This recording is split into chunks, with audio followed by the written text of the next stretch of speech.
아무래도 많은 분들께서 현대무백스가 지속적으로 하락 구간을 만들어내고 있는 현 구간에서 재차 반등 구간 만들어낼 수 있을까요? 질문하시는 분들 많이 계시기 때문에 제가 오늘 영상을 통해서 당장 돌아오는 내일 어떤 흐름을 보여줄지 제가 오늘 영상을 통해서 말씀을 드릴 겁니다. 그렇기 때문에 오늘 영상 꼭 끝까지 시청을 해주셔라. 다시 한번 강조드리고 영상 시작하기에 앞서서 여러분들 뭐부터 해주셔야 돼요? 좋아요, 구독 한 번씩만 눌러주시길 바라겠습니다. 당장에 보세요. 윗꼬리 음봉 구간을 만들어냈을 때 거래량 크게 나와주고 있나요? 거래량 크게 나와주지 않고 있나요? 거래량 크게 나와주지 않고 있죠. 그러면서 동시에 도치 캔들을 만들어냈을 때 보세요. 이 앞 구간에서 얼마만큼의 거래 대금이 나와줬어요? 5천억 넘는 거래 대금이 나와줬죠. 근데 오늘 사실상 거래량 엄청나게 줄어들지 않았다? 거래량 엄청나게 줄어들었다고. 그럼 곰곰이 한번 생각해 보세요. 그만큼 하방 압력이 지금 강력하다, 강력하지 않다, 강력하지 않다라는 반증인데, 우리가 이 현대무백스가 이렇게 큰 폭의 하락 구간을 만들어낸 가장 큰 이유라고 하면은, 현대무백스가 원래 뭐 관련된 종목으로 얽혀 있어요? 로봇 관련된 종목으로 얽혀 있죠. 근데 특히나 똑같은 흐름을 보여주고 있는 종목이 지금 어떤 종목이에요? 휴림 로봇이라고. 근데 이 휴림 로봇이 윗꼬리 음봉 구간을 만들어냈을 때 전환사채를 매도를 함으로써 주가 급락 구간을 만들어냈지만, 지금 어떤 구간을 만들어냈어요? 재차 상승 구간을 만들어내기 위한 흐름들을 보여주고 있죠. 그럼 현대무백스도 똑같은 흐름을 보여줄 수밖에 없는데, 우리가 여기서 명확하게 가져갈 수 있는 부분이 당장에 보세요. 1월 26일을 기준점으로 주가를 종가 기준으로 얼마만큼 하락 구간을 만들어냈어요? 0.96%까지 하락 구간을 만들어냈죠. 그럼 우리가 여기서 한 가지 힌트를 얻을 수가 있다라는 거예요. 지금 보신다라면 1월 27일 기준점으로 현대무백스가 공매도 과열 종목으로 연장이 됐다라는 이야기가 나와줬죠. 그 이유가 뭐예요? 사실상 당일 주가가 5% 이상 하락 시에 공매도 금지 기간이 연장이 된다라고 이야기를 하죠. 그럼 우리가 여기서 명확하게 가져갈 수 있는 부분이 지금 당장에 이 앞 구간에서, 이 앞 구간부터 공매도 금지 기간이었어요? 공매도 금지 기간이 아니었어요? 공매도 금지 기간이었다고. 근데 사실상 이 아래 구간에서 5% 이상 하락 구간을 만들어낸 가장 큰 이유가 뭘까요? 세력들이 일부러 공매도 금지 기간을 연장시키기 위해서 5%까지 하락 구간을 만들어낸 거라고. 근데 사실상 지금의 구간에서 어떻게 해요? 거래량 줄어들고 나서 도치 캔들을 만들어낸 가장 큰 이유가 뭘까요? 세력들이 이제는 공매도 금지 기간을 늘릴 필요성이 있을까요? 없을까요? 늘릴 필요성이 없기 때문에 지금 이 양봉 도치 캔들을 만들어낸 거라고. 그럼 우리가 여기서 명확하게 가져갈 수 있는 부분이, 지금 현대무백스가 이 앞 구간에서 누가 적극적으로 매도를 했는지를 함께 보시도록 할게요. 당장에 1월 23일을 기준점으로 누가 적극적으로 매도를 했어요? 지금 보신다라고 하면 JP모건과 메릴린치가 가장 적극적으로 매도를 했다라는 걸 확인해 볼 수 있죠. 그럼 우리가 여기서 명확하게 가져갈 수 있는 부분이, 현대무백스에 보세요. 골드만삭스와 메릴린치 뭐예요? 공매도 대량 보유자라고. 그러니까 공매도 대량 보유자들에 의해서 주가 어떻게 됐어요? 하락 구간을 만들어냈죠. 그러면서 대차 거래를 중심으로 보신다라고 하면, 기존에 대차 거래가 얼마만큼 있었냐? 430억밖에 있지가 않았습니다. 근데 주가가 미친 듯이 상승 구간을 만들어내니까 980억까지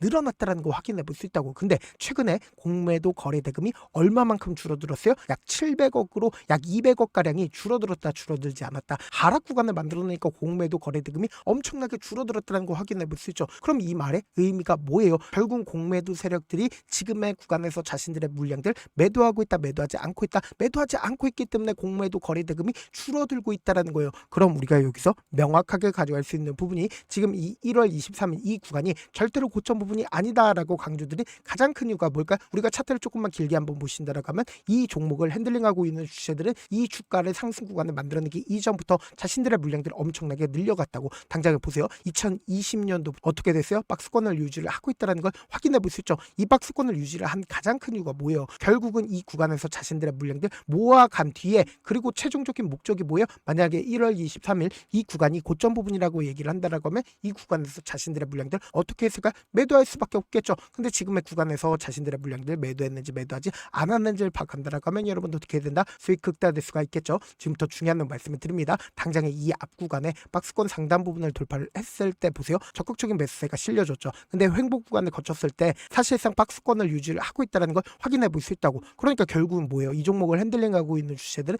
이 구간에서도 자신들의 물량들 어떻게 했다? 모아갔기 때문에 박스권을 유지를 할 수가 있었다고. 그럼 곰곰이 한번 생각해 본다 본다라고 하면 지금 어떤 구간을 만들어냈냐 보세요. 이 앞 구간의 박스권 상단 부분을 돌파를 하는 구간에서 적극적인 매수세가 실려줬다 실려주지 않았다 실려줬다라는 거 확인해 볼 수 있죠. 동시에 이 상승 구간을 만들어냈을 때 보세요. 거래량 크게 나와주고 있나요? 거래량 크게 나와주지 않고 있나요? 거래량 크게 나와주지 않고 있죠. 그럼 이 말의 의미가 뭐예요? 결국은 이 위에 악성 매물대가 존재를 하지 않기 때문에 조그마한 돈만 써도 주가는 어떻게 된다? 상승 구간을 만들어낼 수가 있었다라는 거예요. 그럼 우리가 여기서 명확하게 가져갈 수 있는 부분이 결국 이 구간에서 적극적으로 매수를 했고 이 구간에서 적극적으로 매수를 했었던 주체들이 지금 이 구간에서 자신들의 물량들 매도했는지 매도하지 않았는지 파악한다라고 하면 여러분들 어떻게 된다? 수익 극대화될 수가 있겠죠. 만약에 지금의 이 구간이 고점 부분이라고 얘기를 한다라고 하면 이때 당시에 매수한 주체도 그리고 이때 당시에 매수한 주체도 자신들의 물량들 어떻게 해요? 이 구간에서 매도를 했겠죠. 그럼 명확하게 확인을 해보시자. 지금부터 중요한 말씀을 드립니다. 당장에 12월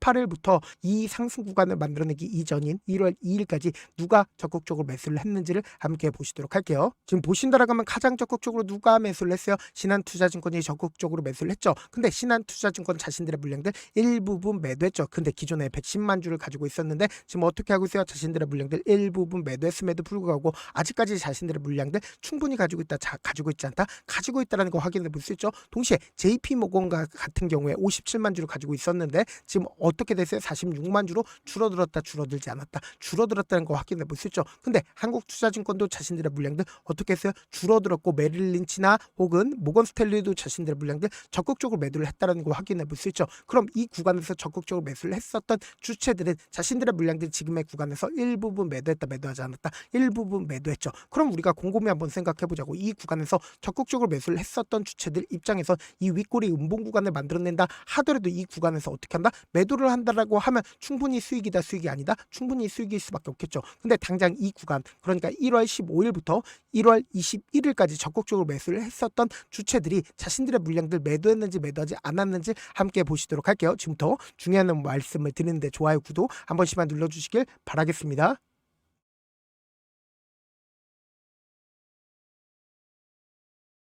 지금 보신다라고 하면 미래에셋증권이 가장 적극적으로 매수를 했는데 미래에셋증권 자신들의 물량들 줄였어요, 줄이지 않았어요? 16만 주를 가지고 있는데 지금 자신들의 물량들 줄이지 않고 오히려 오늘을 기준점으로 적극적인 매수에 실려줬다, 실려주지 않았다, 실려줬다는 거 확인해 볼 수 있죠. 동시에 메리츠 같은 경우에 16만 주를 가지고 있었죠. 근데 사실상 메리츠 증권 어떻게 하고 있어요? 지금 주가 상승 구간을 만들어내고 있는 구간에서도 적극적으로 매수를 했고 그리고 지금의 구간에서도 자신들의 물량들 일부분 매도했음에도 불구하고 아직까지 충분히 자신들의 물량들 어떻게 하고 있다? 가지고 있다는 거 확인해 볼 수 있죠. 그럼 12월 24일 기준점으로 메리츠 증권이 자신들의 물량들 얼마만큼 가지고 있는지 확인을 해보시자. 지금 59만 주를 가지고 있다는 걸 확인해 볼 수 있죠. 그럼 우리가 여기서 명확하게 가져갈 수 있는 부분이 지금 메리츠가 자신들의 물량들 매도했어요, 매도하지 않았어요? 매도하지 않았다고. 그럼 이 말의 의미가 뭐예요? 결국은 이 구간에서 매수를 한 주체들 입장에서도 자신들의 손해를 입기를 원할까요? 원치 않는다고. 그렇기 때문에 지금의 이 하락 구간에서 어떻게 한다? 자신들의 물량들 매도하지 않았다고. 그럼 이 말의 의미가 뭐예요?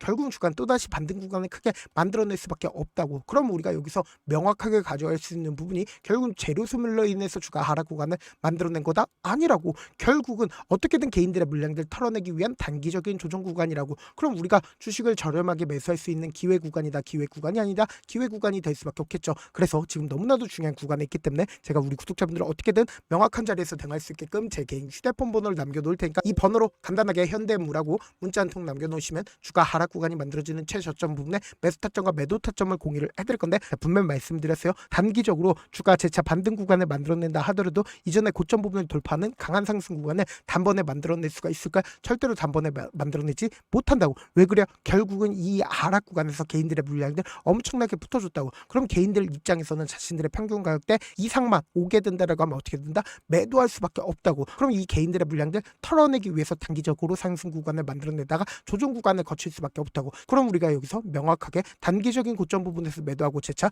눌린 구간에서 어떻게 하자? 매수하자고. 그리고 동시에 제가 운영하고 있는 무료 소통방 입장까지도 도움을 드리고 있는데 제가 영상 한번 찍게 된다라고 하면 한꺼번에 많은 분들이 들어오셔서 오늘만 인원수를 대폭 늘려놨습니다. 지금 들어오실 수 있을 때 어떻게 하자? 기를 쓰고 들어오시라고. 그리고 무료 소통방 들어오는데 무슨 고민할 필요가 있어요? 고민할 필요성 단 1도 없다고. 지금 기회 구간 왔을 때 어떻게 하자? 우리 지금 많은 구독자분들 함께하고 계시니까 함께 수익 극대화자고. 어떻게 들어오냐? 제가 제 개인 휴대폰 번호 남겨드렸죠. 이 번호로 간단하게 현대무라고 문자 보내놓으시면 제가 제 방 들어오실 수 있는 링크를 보내드리고 있고, 나는 잘 모르겠다 싶으신 분들은 그냥 현대무라고 문자 보내놓으시면 제가 시장 상황 계속해서 체크하고 있으니까 실시간으로 수급이나 공매도 현황 확인하고 있기 때문에 타점 확인하고 태자 안정적으로 대응하시자. 사실 많은 분들께서 주식을 어렵게 생각하는데 어렵게 생각할 필요가 없거든요. 결국 뭐예요? 싸게 매수해서 비싸게 만들면 돼요. 이렇게 쉬운 결론이 있는데도 우리가 하지 못하는 이유가 뭐예요? 매수를 했지 매도를 했지 명확한 근거나 계획을 가지고, 그리고 중심을 잡고 매매를 하지 못하기 때문이죠. 그래서 매매를 할 때 중심 없이 매매를 하다 보니까 어때요? 올라간다고 매수 넣고 3% 5% 약속일 때 매도하고, 아니면 사놓고 계속 떨어지면 그냥 두시잖아. 그리고는 주변에다가 나는 장기 투자자야 라고 얘기하시잖아. 그래서 이렇게 기준을 잡고 매매를 하지 못하시는 분들 너무나도 많아서 제가 우리 구독자분들이라도 중심을 잡고 매매를 할 수 있게끔 도움을 드리고 있죠. 사실 여러분들이 방송 보면서 혼자서 타점 따라하는 거랑 제가 실시간으로 공유해드린 타점이랑 같아요 달라요? 다르잖아. 제가 방송에서 말씀드린 타점도 그냥 드리는 게 아니라 4시간이고 5시간이고 분석을 한 다음에 또 영상을 만드는데 몇 시간 걸려서 어렵게 공유해드리고 있는데, 문자로 실시간 대응 받으면 직접 눈으로 하나하나 체크가 가능하니까 빠르게 대응이 가능하죠. 그래서 제가 공유해드린 타점 보지 않고 혼자 한다라고 하면 메이저 수급들은 개인들의 심리를 너무나도 잘 파악하고 있기 때문에 지금처럼 주가가 눌린 구간이 만들어지는 최저점 부분에서 매수하지 못하고 주가 상승하는 구간에서 매수를 너무나도 잘했어요. 고점 부분에서 매도하지 못한다라고 하면 어떻게 돼요? 금폭의 하락 구간에서 매수해야 될지 손절해야 될지 고민하신다고. 그렇기 때문에 제가 말씀드린 타점 확인하거나 어떻게 하자? 소통방 통해서 안정적으로 대응하시라고. 여러분들 고민할 필요가 있어요 없어요? 고민할 필요 단일도 없다고. 지금 들어오실 수 있을 때 어떻게 하자? 무조건 들어오시자. 다시 한번 강조드려 보도록 할게요.